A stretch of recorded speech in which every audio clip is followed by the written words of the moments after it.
Hi friends, எல்லோரும் எப்படி இருக்கீங்க? நல்லா இருக்கீங்களா? இன்றைக்கி சூப்பராகிட்டு சிக்கன் குழம்புங்க. 8 கிலோ சிக்கன் குழம்பு எப்படி பண்ணுறதுன்னு பார்க்கலாம். வீடியோ முழுவதும் ஸ்கிப் பண்ணாமல் பாருங்கள். விறகடுப்பில் தான் பண்ண போகிறேன். இப்போ கடாயை நல்லா ஸ்கீட் ஆனோடனே ஒரு 200 கிராம் கோல்டு வினர் ஆட் பண்ணியிருக்கேன். பிரிஞ்சி இலை ஒரு 3 இலை போட்டிருக்கேங்க. பட்டை, கல்பாசி, லவங்கம், அப்புறமா சீரகம் எல்லாமே போட்டாச்சு. சோம்பும் ஆட் பண்ணியாச்சு. ஒரு கைப்பிடி அளவு எல்லாமே எடுத்துருக்கேன். வெங்காயம் வந்து 1.5 கிலோ கட் பண்ணியிருக்காங்க. 1.5 கிலோ வெங்காயம், 1/2 கிலோ சின்ன வெங்காயம் எல்லாமே சேர்த்து கட் பண்ணி போட்டாச்சு. சின்ன வெங்காயமும் பெரிய வெங்காயமும் சேர்த்து போடுங்க. குழம்பு வந்து நல்லா டேஸ்ட்டாக இருக்கும். சப்பாத்திக்கு, தோசைக்கு, இட்லிக்கு, இடியாப்பத்துக்கு எல்லாத்துக்குமே ரொம்ப நல்லாயிருக்குங்க. சாதத்தோடு வச்சு சாப்பிட்றதுக்கும் ரொம்ப நல்லாயிருக்கும். இந்த மாதிரி நீங்களும் வீட்டில் ட்ரை பண்ணி பாருங்கள். வெங்காயம் நல்லா வதங்கி வரணும். வெங்காயம் எந்த அளவுக்கு வதங்குதோ அந்த அளவுக்கு டேஸ்ட்டாக இருக்குங்க.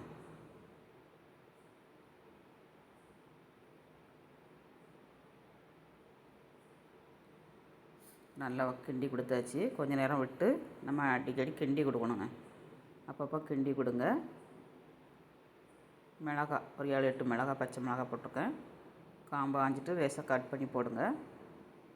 இதையும் சேர்த்து வதக்கினேன்னா அந்த குழம்பு வந்து நல்லா மணமும் டேஸ்ட்டும் கொடுக்குங்க. மிளகாய் ஆட் பண்ணும்போது இப்போ வெங்காயம் வதங்கிறதுக்கு கொஞ்சம் உப்பு ஆட் பண்ணியிருக்கேன். உப்பையும் போட்டு நல்லா வதக்கி எடுத்துக்கோங்க. இப்போ ஓரளவுக்கு வதங்கி வந்துடுச்சு. இன்னும் கொஞ்சம் வதங்கினதுக்கப்புறம் நம்ம தக்காளி, இஞ்சி பூண்டு பேஸ்ட்லாம் ஆட் பண்ணிக்கலாம். இஞ்சி வந்து ஒரு 400 கிராங்க. 1/2 கிலோ பூண்டு ரெண்டையும் சேர்த்து அரைச்சிருக்கேன். ரெண்டையும் ஆட் பண்ணியாச்சு.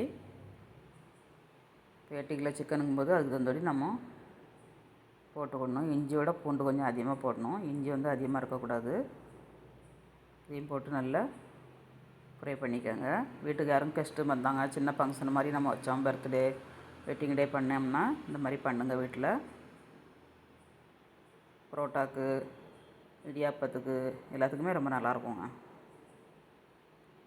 இஞ்சி பூண்டோட பச்சை வாடை போதலையும் நல்லா வதக்கி எடுத்துக்கோங்க.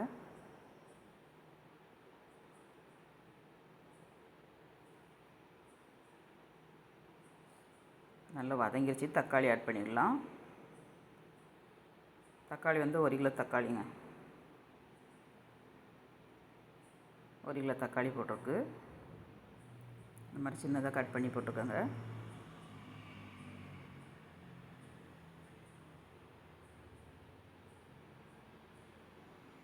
நம்ம உப்பு ஃபஸ்ட்டே போட்டுக்கனால நல்லா வதங்கிருங்க.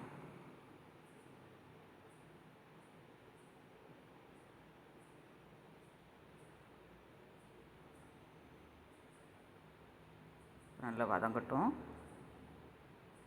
ஒரு 2 நிமிஷம் விட்டுட்டு அப்புறமாட்டு நம்ம கிண்டி கொடுத்துக்கணும். எல்லாமே நல்லா வதங்கிருச்சு. இப்போ சிக்கனை ஆட் பண்ணிக்கலாம். சிக்கனை நல்லா 4-5 மட்டும் கழுவி இந்த மாதிரி ஆட் பண்ணிக்கோங்க. தண்ணியை நல்லா வடிகட்டிட்டு நம்ம ஆட் பண்ணிடணுங்க. நான் ரெடிமேட் மசாலா தான் போட்டு பண்ண போகிறேன். நீங்கள் வறுத்து அரைச்சியும் பண்ணலாம். அதுக்கு வறுத்து அரைக்கணுன்னா வரமல்லி, வரமிளகா எல்லாம் ஆட் பண்ணிக்கோங்க.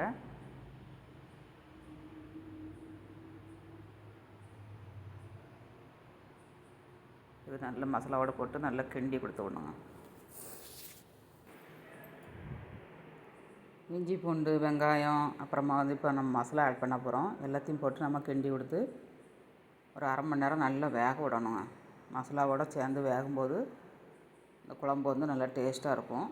ஃபஸ்ட்டு நல்லா இஞ்சி பூண்டோட கொஞ்சம் வதக்கிக்கோங்க. வதக்கிட்டு நம்ம இப்போ மசாலா ஆட் பண்ணணும். தேங்காய் எதுவுமே நான் ஆட் பண்ணலைங்க. தேங்காய் ஆட் பண்ணாமல் பொடியை மட்டும் போட்டு நான் வச்சுருக்கேன். ரெடிமேட் மசாலா பொடி ரொம்ப நல்லாயிருக்கும். இந்த மாதிரி பண்ணிங்கன்னா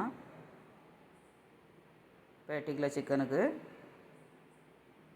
ஆட் பண்ணிக்கலாம். பேபி சிக்கன் பொடிங்க 100 கிராம் பாக்கெட்டு. கரம் மசாலா ஒரு பாக்கெட் ஆட் பண்ணியிருக்கு. இது வந்து கரம் மசாலாங்க.